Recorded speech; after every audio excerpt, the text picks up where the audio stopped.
የትኛውም ታቦት የእግዚአብሔር ስም ሳይጻፍበት የቅዱሳን መላእክት ስም ወይም የጻድቃን ስም አይጻፍበትም። በየትኛውም ታቦት ላይ መጀመሪያ የሚጻፈው የማን ስም ነው? አቤት! ይሄንን እንድታውቁ የማን ስም ነው የሚጻፈው? መጀመሪያ የሚጻፈው የጌታችን የኢየሱስ ክርስቶስ ስም አልፋ ወኦ ተብሎ ነው። እስኪ ንገሩኝ፣ ምን አልኳችሁ?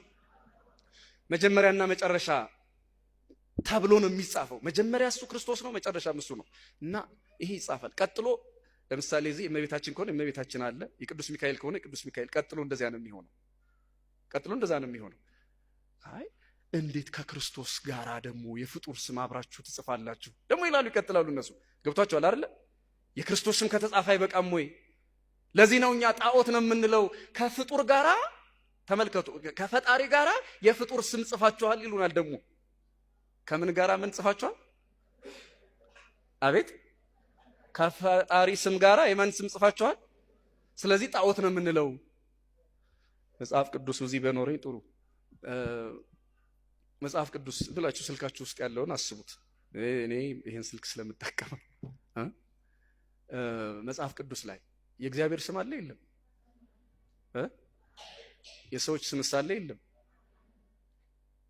በጣም የሚገርመው ግን 27 የሐዲስ ኪዳን መጻሕፍት አሉ። በተለምዶ እጃችሁ ላይ ያለው ስልክ መጽሐፍ ቅዱስ ካላችሁ 27ቱ የሐዲስ ኪዳን መጻሕፍት ላይ 33 ጊዜ ዲያብሎስ ተጠቅሷል።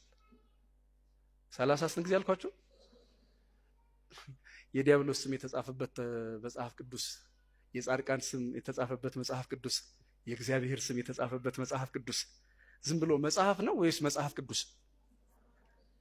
አቤት! ግን የማን ስም አለ አብሮ? እግዚአብሔር ብቻ ነው ያለው? የምን ስም አለ? አቤት!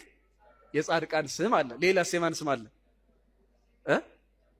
የጻድቃን ሲባል የነቢያት ጻድቅ ሁሉንም ነው። ግን ከዛ ጋር ተቃራኒ ስም ማን አለ?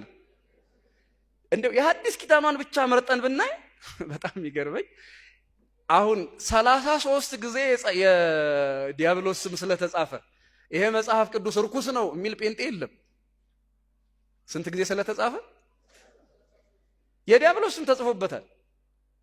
ከማስም ጋር ማለት ነው። በሌላ አነጋገር ከእግዚአብሔር ስም ጋር ከኢየሱስ ክርስቶስ ስም ጋር የማን ስም አብሮ ተጽፏል?